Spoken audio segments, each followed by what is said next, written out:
राष्ट्रवादीचे नेते जितेंद्र आव्हाड यांनी मुख्यमंत्री एकनाथ शिंदे यांच्यावर जोरदार टीका केली आहे. तुम्ही कितीही बोललं पण नरेंद्र मोदी आणि अमित शहांसमोर तुमच्या शब्दाला काही किंमत नाही असं म्हणत त्यांनी शिंदेंच्या राजकीय वजनावर प्रश्नचिन्ह उपस्थित केलं.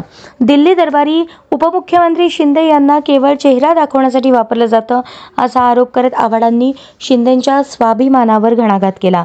आगामी निवडणुकीच्या पार्श्वभूमीवर या वक्तव्यामुळे राज्यातील राजकीय वातावरण पुन्हा एकदा तापलं आहे. आमच्या शहरात पाणीच नाही.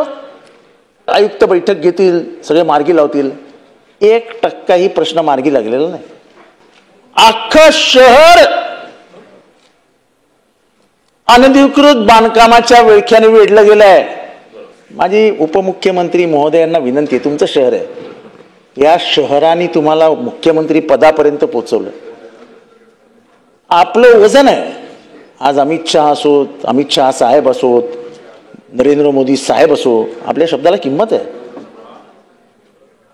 एखादा मोठा निधी घेऊन या ठाणे शहरासाठी,